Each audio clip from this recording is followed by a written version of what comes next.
자, 오늘은 이제 창세기 22장, 23장 우리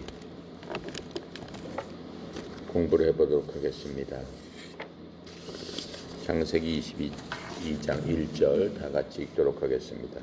9일 후에 하나님이 아브라함을 시험하시려고 그를 부르시되 아브라함 하시니 그가 이르되 내가 여기 있나이다. 자, 이제 아브라함이 이제 아비멜렉과 언약을 맺고 아브라함이 이제 실수를 또 한 번 했었죠. 실수를 한 번 한 다음에 아비멜렉과 언약을 맺고 부알세바에서 거하게 됩니다. 부알세바는 언약의 우물이라는 뜻입니다. 그런데 이제 다시 하나님께서 아브라함에게 나타나십니다. 하나님께서 아브라함에게 나타나셔서 우리 1절에 보니까 시험을 하시려고 오셨다고 그랬어요. 근데 하나님께서는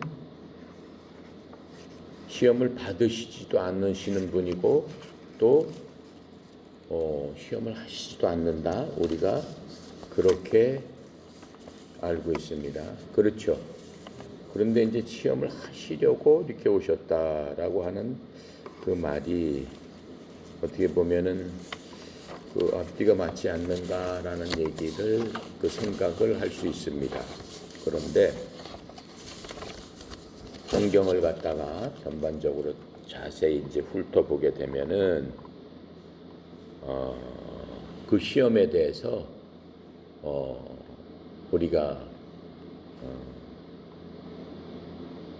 잘 깨달을 수 있어요. 일단 야고보서 1장 12절부터 15절까지 한번 볼까요? 하나님께서 시험에 대해서 말씀하시는 구절이 나옵니다.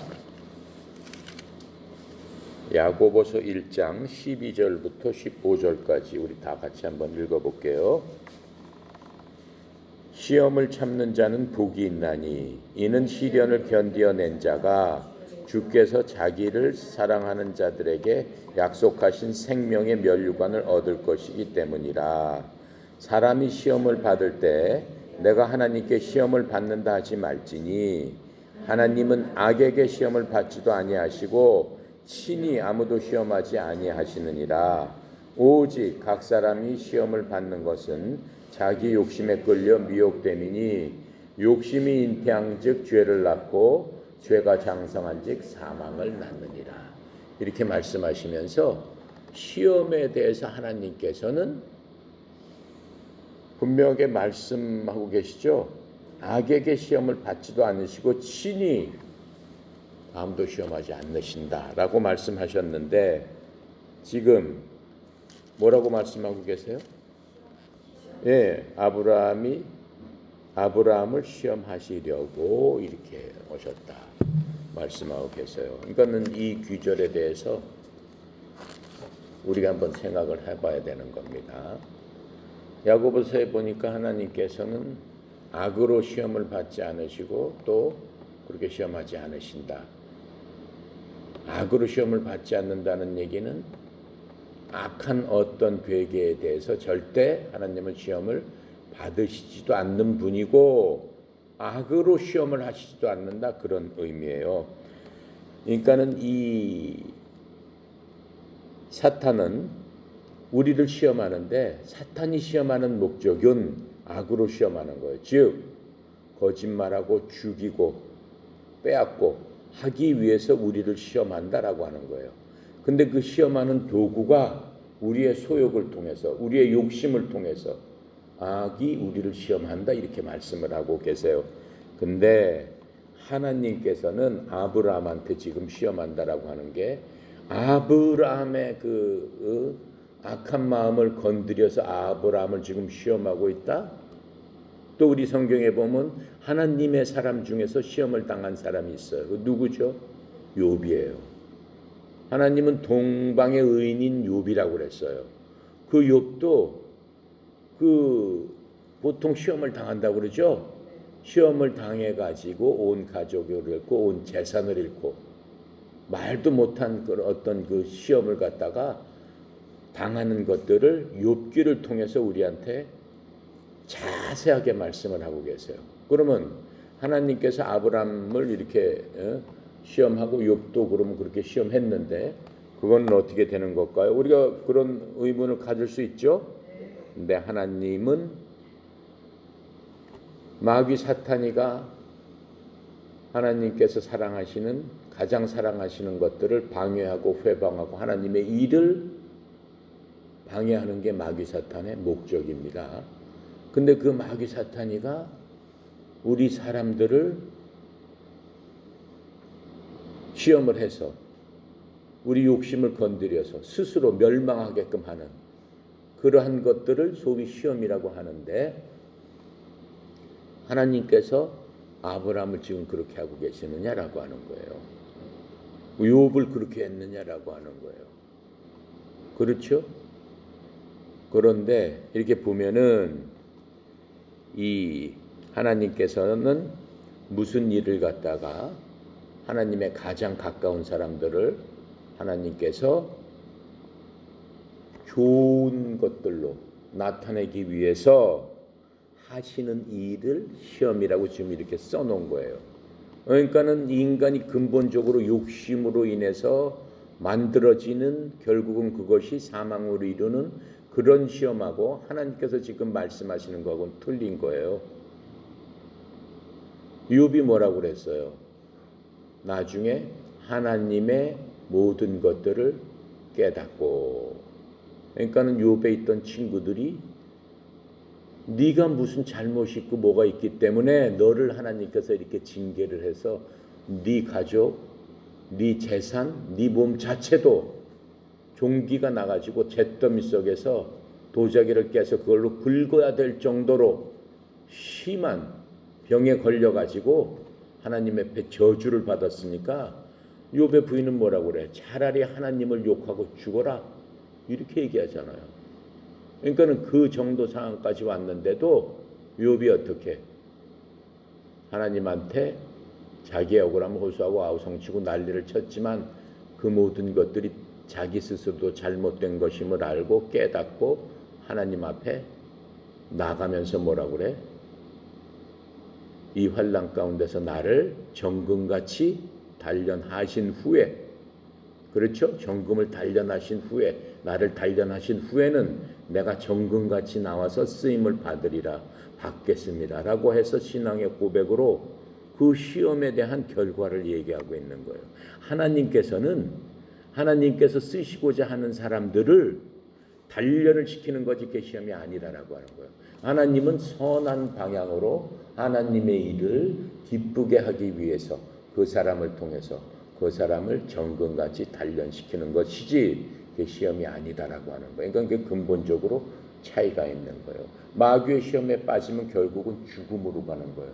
하나님께서 단련을 시키면 소위 지금 얘기하는 그냥 시험이라고 한다면은 그것을 참고 인내한 사람은 하나님께서 정금으로 만들어 주시는 그 과정이다라고 말씀을 하고 있는 겁니다. 그래서 이 가장 이렇게 극렬한 시험은 하나님의 사람한테 오지 않습니다. 모든 시험은 참을 수 있다고 얘기했어요. 성경에서. 이 세상의 모든 시험 하나님의 백성한테 얘기하는 거예요. 믿는 사람한테 참지 못할 시험이 없다라고 말씀을 하고 계세요. 근데 가장 극렬한 욥 같은 그런 것들은 하나님으로부터 오는데 왜 거기서 오겠어요? 그만큼 정금같이 썼기 때문에 큰 축복을 주시기 위한 거다라고 하는 거예요. 욥은 그 시험을 인내로 견뎠을 적에 자기가 갖고 있던 것에 딱 2배를 받는 놀라운 하나님의 축복을 경험하게 됩니다. 자, 그런데 지금 아브라함한테 이렇게 하나님께서 단련하시는 일이 이제 바로 닥치게 된 겁니다. 자, 그래서 하나님께서는 내 아들, 내 사랑하는 독자 이삭을 데리고 모리아 땅으로 가라라고 하는 말씀이 이제 바로 나오는 겁니다. 자,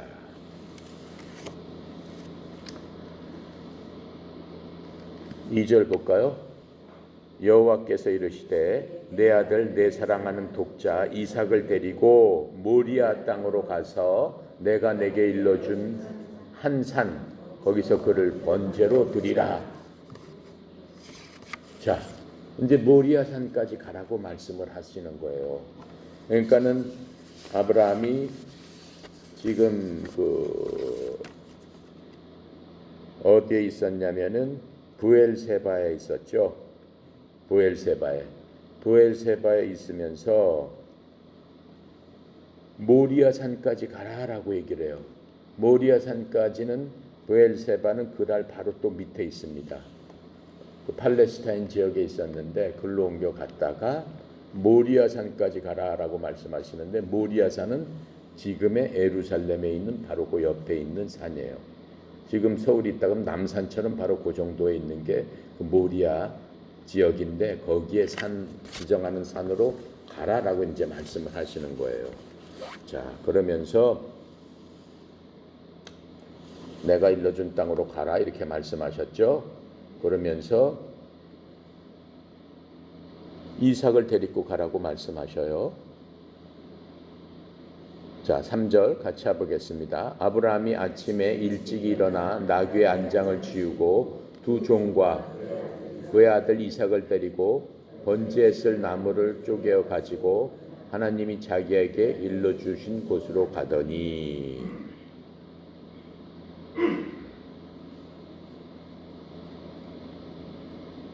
이제 아브라함이 첫째 날 그 말씀을 듣고 그리고 그 모든 준비를 해서 두 종과 자기 아들 이삭을 데리고 모리아 산으로 떠나가는 겁니다.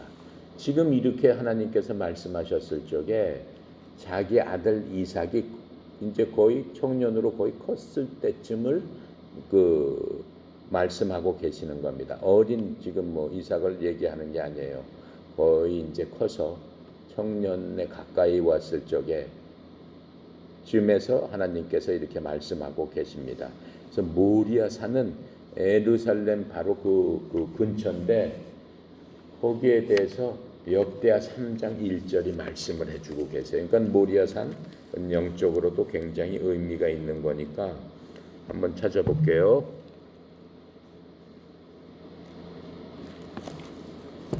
역대하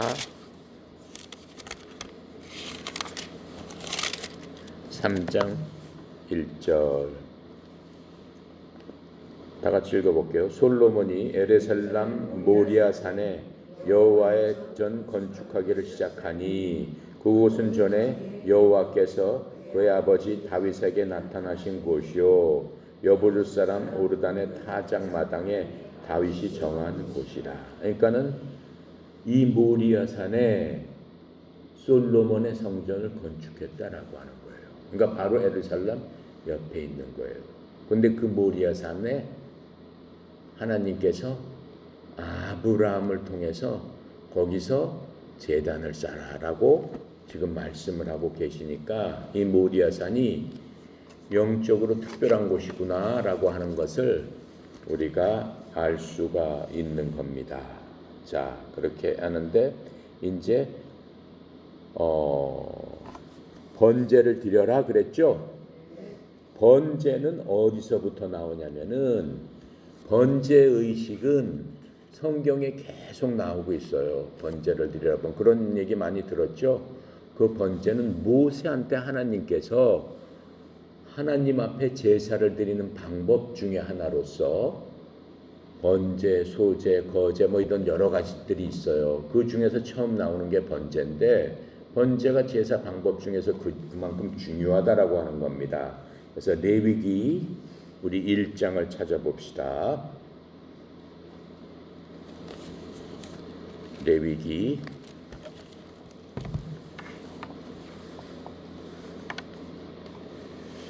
1장 1절이에요. 출애굽기 다음에죠. 레위기 1장 1절부터 9절까지 보면은 번제는 어떻게 드려야 된다라고 하는 것을 하나님께서 모세한테 직접 말해 주시는 거예요. 한번 다 같이 읽어볼까요? 여호와께서 회막에서 모세를 부르시고 그에게 말씀하여 이르시되 이스라엘 자손에게 말하여 이르라 너희 중에 누구든지 여호와께 예물을 드리려거든 가축 중에서 소나 양으로 예물을 드릴지니라 그 예물이 소의 번제이면 흠 없는 수컷으로 회막문에서 여호와 앞에 기쁘게 받으시도록 드릴지니라 그는 번제물의 머리에 안수할지니 그를 위하여 기쁘게 받으심이 되어 그를 위하여 속죄가 될 것이라 그는 여호와 앞에서 그 송아지를 잡을 것이요 아론의 자손 제사장들은 그 삐를 가져다가 회막문 앞 제단 사방에 뿌릴 것이며 그는 또 그 번제물의 가죽을 벗기고 각을 뜰 것이요 제사장 아론의 자손들은 제단 위에 불을 붙이고 불 위에 나무를 버려놓고 아론의 자손 제사장들은 그 뜬 각과 머리와 기름을 제단 위에 불 위에 있는 나무에 벌려놓을 것이며 그 내장과 정강이를 물로 씻을 것이요 제사장은 그 전부를 제단 위에서 불살라 번제를 드릴지니 이는 화제라 여호와께 향기로운 냄새니라. 화제라라는 뜻은 불로서 태워서 드리는 하나님께 드리는 제사 방법이다. 그것을 번제, 태울 번자, 태워서 드리는 하나님 앞에 드리는 제물을 이런 방식으로 드리라라고 어떻게 하고 있어요? 자세히 설명을 지금 해주고 있는 겁니다. 그렇죠? 그러면서 번제로 쓸 그 제물은 어떠한 것이어야 돼야 된다라고 하나하나씩 얘기를 해주고 있어요. 그래서 번제는 그렇게 보니까 흠없는 수컷으로 드려라. 그리고 제물 주인에 의해서 기쁘게 하나님께 드려줘야 된다. 억지로 드리면 안 된다라고 말씀하고 계시고 제물을 죽여서 그 피를 갖고 회막 사방에다 뿌려라. 이렇게 또 말씀을 하시면서 그 제물은 어떻게 고기는 여러 조각에서 각을 내라라고 얘기했어요. 그러니까 관절을 끊어서 각 토막을 쳐라라고 말씀을 하고 계시는. 그러면서 마지막으로 그 제물의 내장은 물로 씻어 불로 태워져야 된다. 이게 번제의 뭐죠? 양식이에요. 분명히 말씀해 주시는 거예요. 근데 이 번제는 끔찍해요, 안 끔찍해요? 끔찍해요. 근데 그 과정, 씻고 하는 과정은 다 누가 하는 거야? 제사장이 하는 게 아니에요. 갖고 온 사람이 하는 거예요. 그렇게 한 다음에 그것을 제사장한테 주는 거예요. 그럼 제사장은 순서대로 이렇게 해가지고 태우고 하는 거예요. 이 번제라는 거는 뭘 상징하냐면은 지옥불을 상징하는 거예요. 우리가 죄를 짓고 죄를 짓게 되면은 그렇게 돼버린다라고 하는 거예요. 그래 태움을 그렇게 받게 된다라고 하는 것을 예표로서 또 보여주시는 거예요. 근데 아브라함한테 이제 그 네 자식을 이런 번제를 네 자식이란 말은 아직 안 나왔죠. 이런 식으로 드려야 된다라고 하니까는 아브라함 알겠습니다라고 이제 생각을 한 거예요. 자 그러면서 4절 갑시다. 제3일에 아브라함이 눈을 들어 그곳을 멀리 바라본지라. 이제 며칠이 지났어요. 첫날 준비하고 3일이 지났어요. 하루 이틀 3일. 그럼 준비해가지고 며칠까지 간 거예요? 4일이 된 거예요. 그렇죠? 첫째 날 말씀하시고 3일이 지난 거예요. 그러니까 전체로 준비 때부터 거기까지는 며칠 걸렸어요? 4일이 걸린 거예요. 그러니까는 3일 만에 모리아산에 도착한 거예요. 네. 그러니까는 꽤 먼 거리예요. 먼 거리. 그런데 3일 만에, 그러니까 전체적으로 3일 만에 모리아산에 도착했는데 아브라함이 지시를 받은 것부터는 4일이 걸린 거죠. 근데 이 시간을 따져보면은 왜 3일, 4일 이런 얘기를 구태여 했겠어요? 6월절에 양을 잡기 4일 전에 그 양을 준비하라라고 출애굽기 12장 3절에서 말씀하고 있어요. 볼까요? 출애굽기 12장 3절.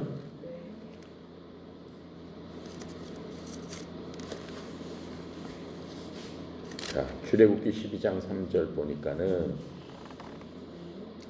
너희는 이스라엘 온 회중에게 말하여 이르라 이달 열흘에 너희 각자가 어린 양을 취할지니 각 가족대로 그 식구의 어린 양을 취하라 라고 하면서 이 6절에 볼까요? 이달 열 나흘까지 간직하였다가 해질 때 이스라엘 회중에서 양을 잡아라. 며칠 걸렸어요? 10일 날 준비해서 14일 날 잡으라라고 했으니까 4일 걸렸죠? 그렇죠?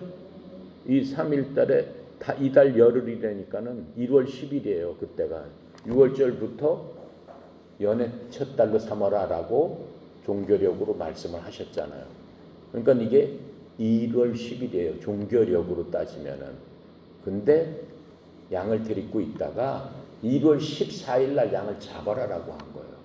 근데 지금 그 이삭을 데리고 가면서 말씀하신 게 첫날 번제를 드리니까 준비를 하고 다 준비를 해라. 제물에 대해서는 말씀이 없으시잖아. 그렇게 준비를 하려면은 땔감도 있어야 되고 불도 있어야 되고 뭐 필요한 칼도 있어야 되고 모든 것들이 필요하잖아요. 준비를 하고 떠나라 했는데 거기 도착해서 3일 걸렸으니까 전체 준비해서 가는 날까지 4일 걸렸다라고 하는 거예요. 6월절의 날짜하고 지금 똑같은 날짜를 하나님께서 예표로 지금 말씀하고 계신 거죠. 자, 그러면서 5절 이에 아브라함이 종들에게 이르되 너희는 나귀와 함께 여기서 기다리라. 내가 아이와 함께 거기 가서 예비하고 우리가 너희에게 돌아오리라. 그러니까는 모리아 하나님께서 지정하는 모리아 지역에 그 모리아 산지에 다 왔는데 그 지정한 산에서 딱 올라가기 전에 누구 몇 명이서 갔어요?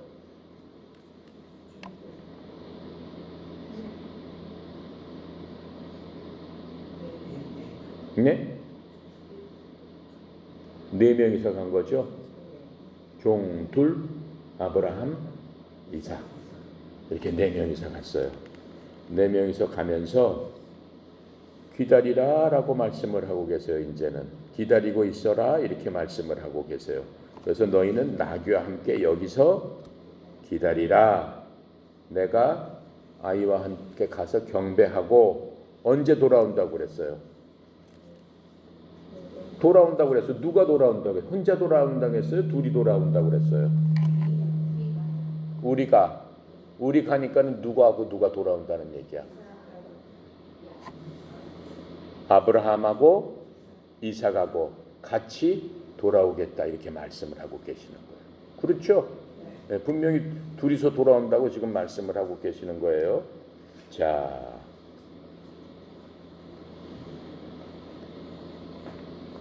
둘이서 돌아온다라는 의미는 이제 큰 의미가 있어요. 6절을 한번 다시 볼게요. 같이 읽어봅시다. 아브라함이 이제 번제 나무를 가져다가 그의 아들 이삭에게 지우고 자기는 불과 칼을 손에 들고 두 사람이 동행하더니 7절 이삭이 그 아버지 아브라함에게 말하여 이르되 내 아버지여 하니 그가 이르되 내 아들아 내가 여기 있노라. 이삭이 이르되 불과 나무는 있거니와 번제할 어린 양은 어디 있나이까. 자, 이삭인데 내 아버지여 불과 나무는 있거니 번제할 어린 양이니까 라고 이제 물었잖아요. 이 질문도 굉장히 의미가 있는 질문입니다. 지금 이 혼란한 세상 가운데서 세상에 던지는 질문과 똑같다라고 하는 겁니다. 이 어려운 제사니까 하나님 앞에 제물을 드려야 되잖아요. 제물을 드리기 위해서는 뭔가를 갖다가 하나님 앞에 바침으로써 뭔가를 얻으려고 드리는 거 아니에요? 근데 이 세상에서 지금 우리 구원을 어디에 찾아야 됩니까? 어디서 우리가 이 구원을 찾아야 됩니까? 라고 하는 영적인 의미다라고 하는 거예요. 근데 이 지금 사람들은 그런 구원에 대해서 일반 사람들은 어디서 찾으려고 해요? 이 혼란된 그 상황에서 어디서 찾으려고 합니까? 이 세상을 밝게 하고 뭔가 선하게 하려면은 제대로 교육을 시켜야 된다. 지금 다 그러는 거죠. 그렇죠? 지금 무슨 박사바인가 뭔가 그것도 잘못된 삐뚤어진 그런 것들을 치유하기 위해서는 뭔가 선한 교육을 시켜야 되고 뭔가를 이 세상에서 해야 된다라고 얘기를 하고 있단 말이에요. 선행을 갖다 시켜야 된다. 아니면 국제적인 무슨 기구를 통해서 전 인류가 뭔가를 해야 된다. 기아 대책을 말한다. 그런 얘기를 많이 하고 있잖아요. 그렇죠? 그리고 교회 다니는 사람들은 세례를 받아야 된다. 선한 일을 해야 된다. 교회 다녀야 된다. 이런 식으로 많이 얘기를 하고 있다라고 하는 거예요. 근데 그 모든 것들이 다 맞지 않다라고 하는 거예요. 그 모든 것들이. 자, 그렇다면은 이 구원의 양은 어디서 발견할 수 있을까? 자, 8절에 볼게요. 아브라함이 이르되 내 아들아 번제할 어린 양은 하나님이 자기를 위하여 친히 준비하시리라 하고 두 사람이 함께 나아갔더라.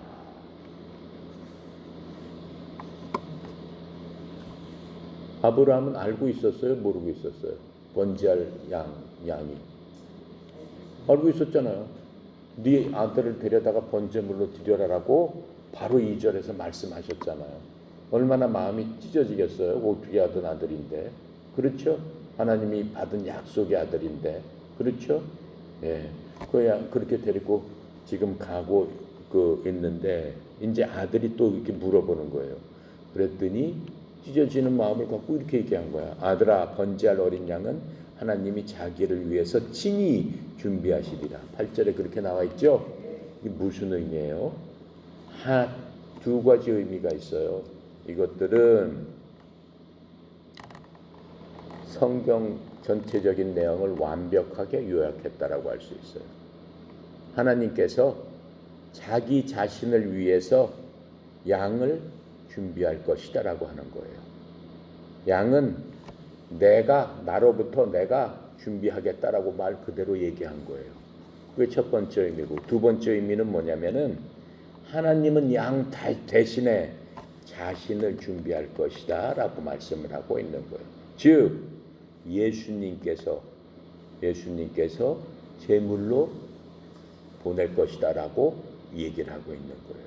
그렇죠? 성경 전체를 지금 예표를 하고 있는 거예요. 둘 다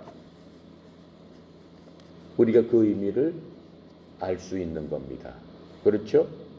그런데 아브라함은 그때는 두 번째 의미는 모르고 이 얘기를 한 거란 말이에요. 아브라함 때 그리스도가 없었잖아요. 우리 신약 시대 사람 때, 그리스도 이후 신약 사람 때 누리는 우리 특권이잖아요. 그렇죠? 근데 그 말씀이 아브라함한테는 사실은 비밀이었다라고 하는 겁니다. 자, 근데 우리는 그 모든 것들을 이미 밝혀졌기 때문에 우리가 그렇게 하나님께서 그때 그 비밀을 아브라함한테 그렇게 말씀하셨구나 라고 하는 것을 우리가 이 구절에서 알 수 있는 거죠. 9절 볼게요. 하나님이 그에게 일러주신 곳에서 이른지라 이에 아브라함이 그곳에 제단을 쌓고 나물을 버려놓고 그의 아들 이삭을 결박하여 제단 나무 위에 놨다라고 하는 거예요. 자, 이제 제단을 쌓고 제단에 제물로서 아들을 묶었습니다. 아들을 묶었는데 이 구절에 보니까는 아들이 결박하려고 했더니 반항을 했다든가 도망갔다든가 그런 게 없어요. 아들이 장성했는데도 불구하고 자기를 제물로 바치기 위해서 아버지가 자기를 결박하고 묶은 그 상태에서 나무 위에 그냥 누웠겠죠. 아버지가 그렇게 했으니까. 근데 아무런 얘기가 없잖아요. 그대로 순종을 한 거예요. 그렇죠? 그때 이삭이 깨달았겠지.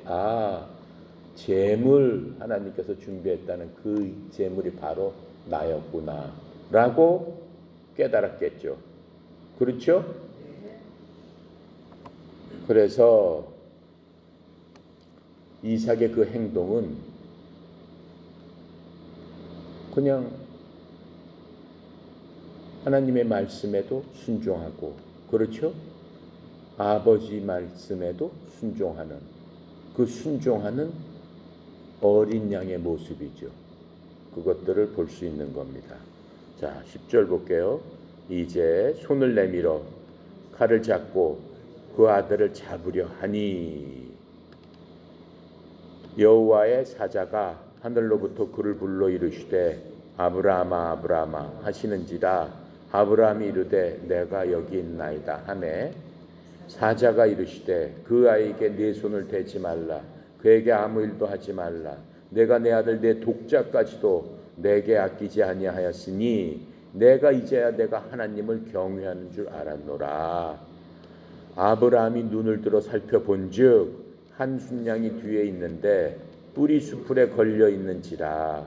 아브라함이 가서 그 순양을 가져다가 아들을 대신하여 번제를 드렸더라. 아브라함이 그 땅 이름을 여호와 이레라 하였으니 오늘까지 사람들이 이르기를 여호와의 산에서 준비되리라 하더라. 자, 여기까지 해볼게요. 자, 드디어 아들이 번제단 위에 묶여서 제물로서 놓여 있습니다. 자, 그렇게 하고 어떻게 이제 칼을 잡고 제물을 갖다가 우리가 번제를 어떻게 드리는가를 갖다 너무 끔찍하잖아요. 자기 아들을 그런 식으로 이제 칼을 잡고 아들을 내려치려고 하는 순간에 무슨 일이 일어나는 거예요? 하나님께서 아브라함아 멈춰라 그러시면서 하나님께서 그 아들을 대신해서 수풀사에 뿔에 걸리게 한 순양을 이미 예비해 놓으셨다라고 하는 것을 알 수 있어요.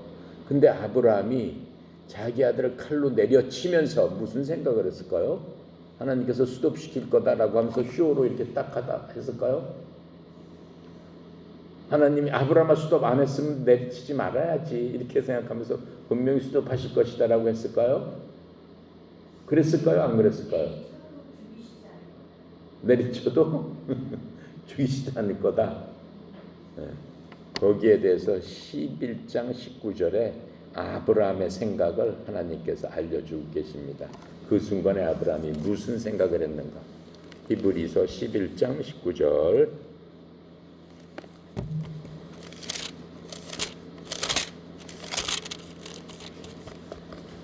자, 11장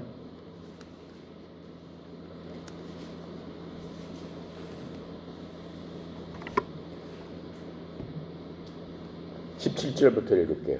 아브라함은 시험을 받을 때 믿음으로 이삭을 드렸으니 그는 약속들을 받은 자로 돼 그 아들을 드렸느니라.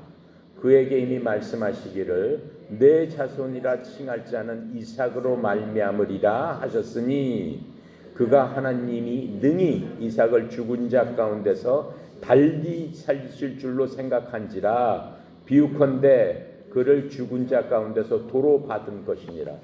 무슨 얘기야? 내가 이거 팍 찔러도 아무 상관이 없다라고 하는 거예요. 서슴지 않고 내려치는데 왜 그래요? 피 흘려 죽겠지만 하나님께서 다시 부활시킬 것이다. 왜 그래? 아브라함한테 약속을 했는데 무슨 약속을 해? 내 씨 이삭을 통해서 너를 창대케 하리라. 내 씨가 창성해지리라. 이미 약속을 했는데 그 약속이 뿌리 깊게 갚여 있기 때문에 이삭이 어떤 방법으로든지 살아나야지만 이삭의 씨들이 번창할 거 아니에요. 근데 하나님께서는 그렇게 약속을 하셨는데 아니 내가 그렇게 헌들 무슨 상관 있어? 결과적으로는 똑같은데 그 믿음이 너무 굳었기 때문에 아브라함한테는 사실은 고민이 없었어요. 그러니까 우리가 무슨 얘기를 했어요? 아까 사환한테 뭐라고 그랬어요? 5절에 보니까 예배하고 누가 내려온다고 그랬어? 우리가 내려오겠다라고 얘기했어요. 근데 번제물로 드릴 줄 알았지만은 올라가면서부터 전혀 의심을 한 게 없어요. 그게 바로 믿음이다라고 하는 거예요. 그래서 아브라함을 믿음의 조상이다라고 얘기를 하는 거예요. 그래서 그 믿음이 우리한테까지 유전이 됐기 때문에 우리가 아브라함의 그 믿음을 통해서 믿음의 자손이 됐고 복을 받는다라고 하는 거예요. 그렇죠? 자, 그렇게 하면서 이때 하나님을 여호와 이레라고 했어요. 구약 성경에 사용된 하나님의 위대한 이름 가운데 나오는 거예요. 여호와 이레. 여호와 이레 하면 예비하시는 하나님, 예비해 주시는 하나님. 그렇게 하나님을 찬양할 적에 여호와 이레라고 우리가 부르게 되는 겁니다. 자, 그렇게 하면서 우리 15절부터 19절까지 읽어봅시다. 여호와의 사자가 하늘에서부터 두 번째 아브라함을 불러 이르시되 여호와께서 이르시기를 내가 나를 가리켜 맹세하노니 내가 이같이 행하여 내 아들 내 독자도 아끼지 아니하였은즉 내가 내게 큰 복을 주고 내 씨가 크게 번성하여 하늘의 별과 같고 바닷가의 모래 같게 하리니 내 씨가 그 대적의 성문을 차지하리라. 또 내 씨로 말미암아 천하 만민이 복을 받으리니 이는 내가 나의 말을 준행하였음이니라 하셨다 하니라. 이에 아브라함이 그의 종들에게로 돌아가서 함께 떠나 부알사바에 이르러 거기 거주하였더라. 자, 그러면서 하나님께서 어떻게 하시는 거예요? 아까 하나님께서 시험을 하시는 하나님께서 단련하시는 일은 뭐라고 그랬어요? 시험이 아니라고 그랬어요. 그 사람을 하나님을 기쁘게 하고 그 사람을 크게 하기 위해서 하나님께서 복을 주시기 위해서 그 사람을 단련하는 일이다라고 얘기한 겁니다. 그러니까 아브라함을 통해서 이삭을 드려라라고 하는 것은 이삭을 시험한 게 아니에요. 하나님은 악으로 시험하는 게 절대 없으시다고 얘기하잖아요. 그 시험을 통과했을 적에는 항상 뭐가 있다라고 그래? 항상 축복이 배나 있다라고 하는 것들을 성경을 통해서 얘기해 주는 거예요. 그래서 믿는 사람이 이것들이 내 잘못을 위해서 당하는 것이 있는가? 하나님께서 나를 단련하기 위해서 하는 일들인가? 그걸 지혜롭게 구분을 해야 되는 거예요. 내가 잘못했는데 무조건 하나님께서 나를 단련하시 아니에요. 그거는 내가 잘못했기 때문에 거기에 합당한 보응을 받는 거고 그렇지 않고 하나님께서 나를 더 창대하기 위해서 나를 단련하시는 그런 일, 그렇죠? 그런 훈련, 그건 시험이라고 할 수 없는 거다라고 하는 거예요.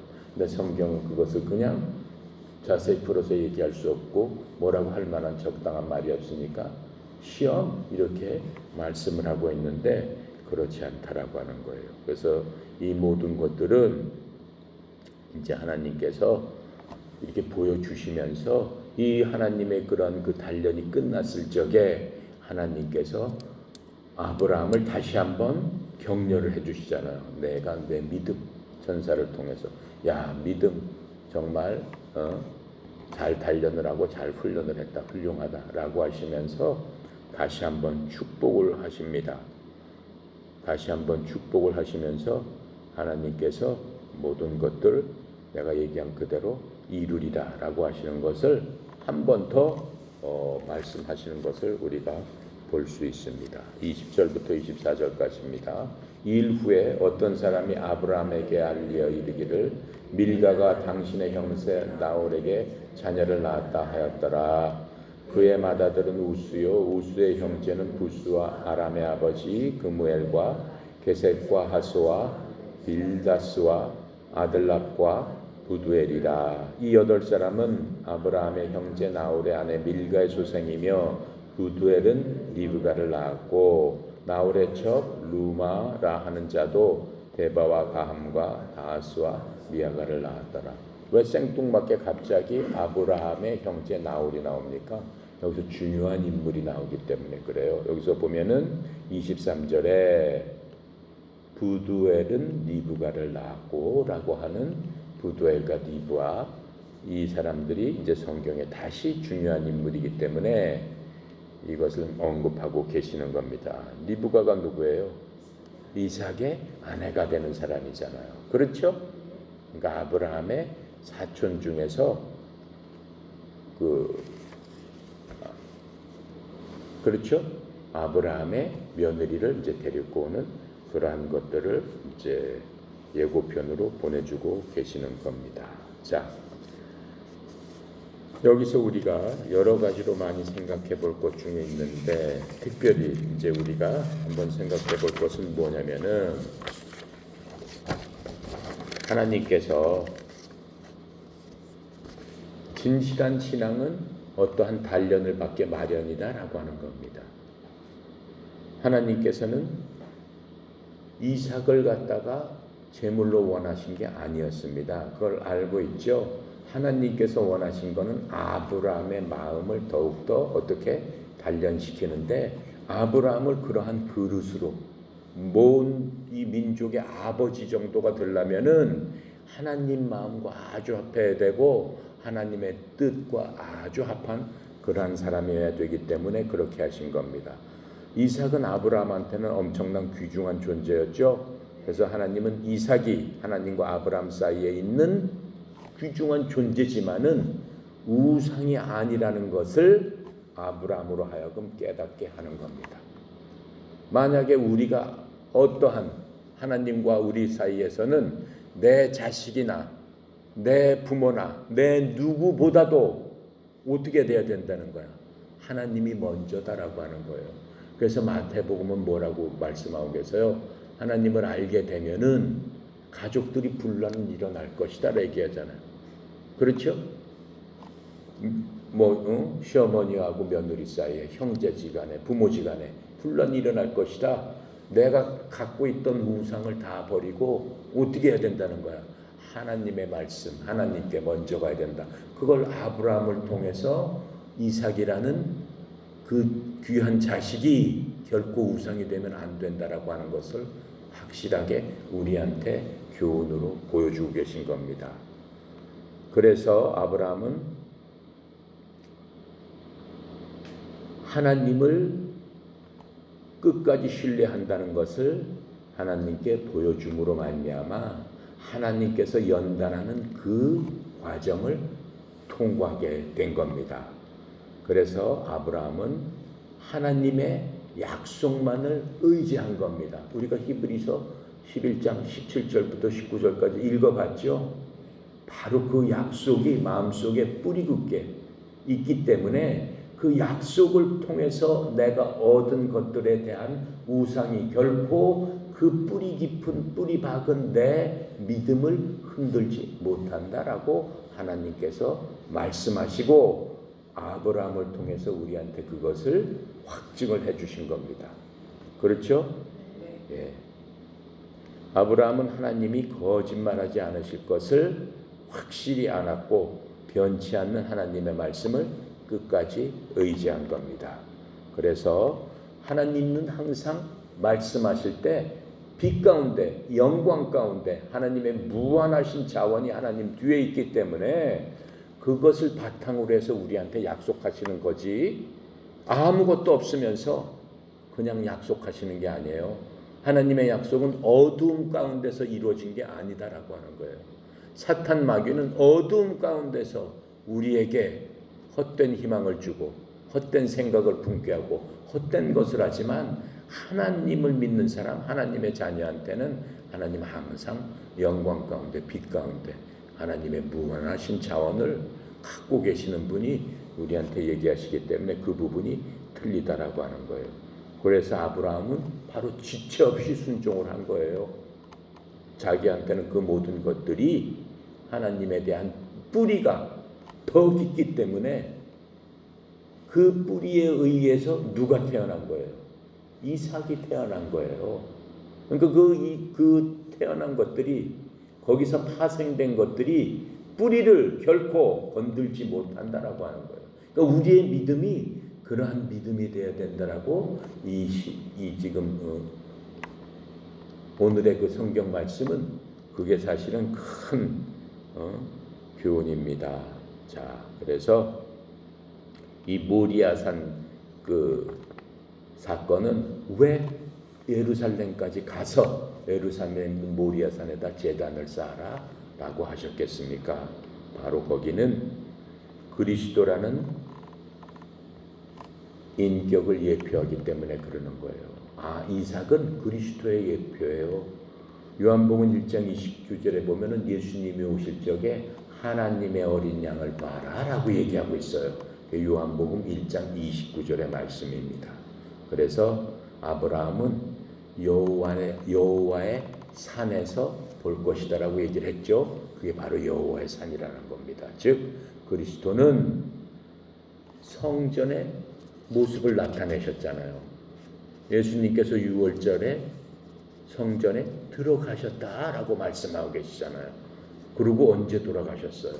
4일 후에 돌아가시는 거예요. 그렇죠? 바로 그 4일이에요. 같은 거예요. 자, 그렇게 하면서 어떻게 돼요? 갈보리산에서 예수님은 돌아가시게 된 것들을 우리가 알 수 있습니다. 자, 23절 갑시다. 사라가 127세 살았으나 이것은 곧 사라가 누린 햇수라가 사라가 가나안 땅 헤브론 곧 기럇 야르바에서 죽음에 아브라함이 들어가서 사라를 위하여 슬퍼하며 애통하다가 그 시신 앞에서 일어나 나가서 해 족속에 말하여 이르되 나는 당신들 중에 나고네요 거류하는 자이니 당신들 중에서 내게 매쟁할 소유주를 주어 내가 나의 죽은 자를 내 앞에서 내어다가 장사하게 하시오. 해 족속이 아브라함에게 대답하여 이르되 내 주여 들으소서. 당신은 우리 가운데 있는 하나님이 세우신 지도자이시니 우리 묘실 중에서 좋은 곳을 택하여 당신의 죽은 자가 장수하소서. 우리 중에서 자기 묘실에 당신의 죽은 자 장사함을 금할 자가 없으리이다.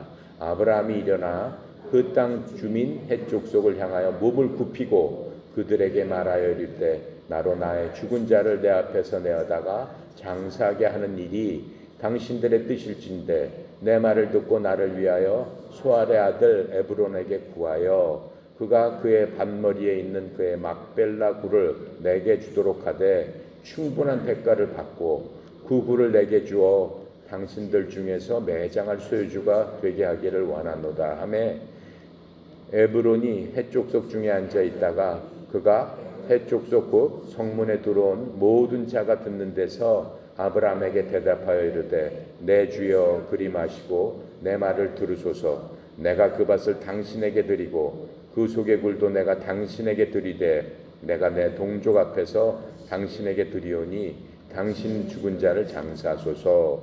아브라함이 이에 그 땅의 백성 앞에서 몸을 굽히고 그 땅의 백성이 듣는 데서 에브론에게 말하여 이르되 당신이 합당히 여기면 청하건대 내 말을 들으소서. 내가 그 밭값을 당신에게 주리니 당신은 내게서 받으시오. 내가 나의 죽은 자를 거기 장사하겠노라. 에브론이 아브라함에게 대답하여 이르되 내 주여 내 말을 들으소서. 땅값은 은 400세겔이나 그것이 나와 당신 사이에 무슨 문제가 되리까? 당신의 죽은 자를 장사하소서. 아브라함이 에브론의 말을 따라 에브론이 헷 족속을 듣는 데서 말한 대로 상인이 통용하는 은 400세겔을 달아 에브론에게 주었더라. 마므레 밭 막벨라에 있는 에브론의 밭 곧 그 밭과 거기에 속한 굴과 그 밭과 그 주위에 둘린 모든 나무가 성문에 들어온 모든 헷 족속이 보는 데서 아브라함의 소무로 확정된지라. 그 외에 아브라함이 그 안에 사라를 가나안 땅 마므레 앞 막벨라 밭굴에 장사였더라. 마므레는 곧 헤브론이라. 이와 같이 그 밭과 거기에 속한 굴이 헷 족속으로부터 아브라함이 매장할 소유주로 확장되었더라. 자, 여기서 보면은 이제 마지막으로 1장장에 보면은 누가 나오는 거예요? 사라가 죽는 거예요. 사라가 몇 살 때 죽어요? 127살 때 죽게 되는 것들을 보게 됩니다. 신약 성경에서는 사라의 생애를 뭐라고 얘기하고 있냐면 베드로전서 3장 1절부터 6절 볼까요?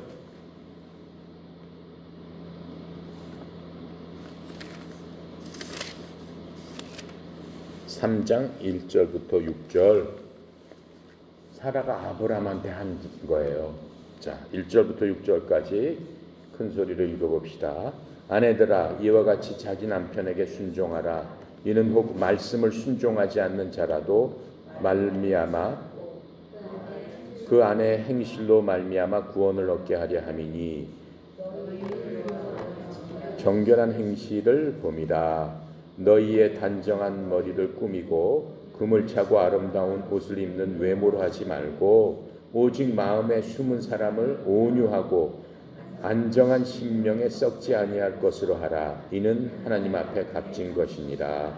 전에 하나님께 소망을 두었던 거룩한 부녀들도 이와 같이 자기 남편에게 순종함으로 자기를 단정하였나니 사라가 아브라함을 주라 칭하여 순종한 것 같이 너희도 선을 행하고 아무 두려운 일에도 놀라지 아니하면 그의 딸이 될 것이라. 그렇죠? 사라가 이렇게 했다는 거예요. 그렇죠? 여러분들도 남편한테 그렇게 하고 있습니까? 그냥 웃어버리네. 그러면 안 된다라고 하는 거예요. 아셨죠? 네. 이렇게 하라고 하나님께서는 모든 부인들한테 그렇죠? 얘기를 해주고 있는 겁니다. 자, 그렇게 해서 이제 우리가 사라가 죽은 그것까지 봤습니다. 네. 다음 장이 기대되죠? 네. 기도하고 마칩니다. 감사하시고 거룩하신 하나님 아버지, 저희들 오늘 참으로 하나님의 말씀을 통해 우리에게 주신 교훈이 얼마나 큰가를 배웠습니다. 아브라함이 사랑하는 자기 아들 이삭을 제물로 서슴없이 바치는 그 광경은 그 아브라함을 주신 근본적인 하나님의 그 크신 사랑, 또 우리가 받은 어떠한 것보다도 그것들을 하나님의 사랑과는 비교할 수 없음을 저희들로 하여금 깨달아 알게 하여 주었사오니 내 마음속에 있었던 하나님의 받은 것이라도 그것이 우상이 되지 않도록 주님 축복하여 주셔서 아브라함과 같은 믿음으로 이 세상을 넉넉히 이길 수 있는 저희가 되어서 하나님께서 기뻐하는 믿음의 자손으로서 하나님 부르시는 그날까지 살 수 있도록 주여 축복하여 주시옵소서. 아버지 하나님, 특별히 에어로빅 모든 회원들이 아브라함의 믿음으로 살 수 있도록 사랑하는 하나님의 자녀, 하나님께서 부르시고 하나님께서 지명한 에어로빅에 있는 모든 회원들에게 하나님 축복하여 주시옵소서. 특별히 송영희 사장님, 하나님의 은혜 가운데 이 땅에 또 우리 협회 하나님의 말씀에 순종하며 잘 경영하고 또 하나님께서 주시는 그 지혜로 잘 치리할 적에 주께서 능력에 능력을 부어 주시옵시고 하나님께서 무한하신 그 자원이 사랑하는 사용하시는 종을 통해서 흘러 넘치도록 주여 주의 종에게 사용에 합당한 믿음의 믿음을 더하여 주시고 또 넘치는 하나님의 그 자원이 흘러 넘치는 곳마다 주의 영광 드러내는 귀한 종이 되도록 주여 축복하여 주시옵시고 범사에 승리하는 놀라운 하나님의 역사가 있게 하여 주시옵소서. 오늘도 사랑하는 주의 종들을 주님 눈동자처럼 지키고 보살펴 주셔서 하나님의 영광 드리는 귀한 시간 되도록 도와주시옵소서. 감사드리며 우리 주 예수 그리스도 이름으로 기도드렸습니다. 아멘. 감사합니다.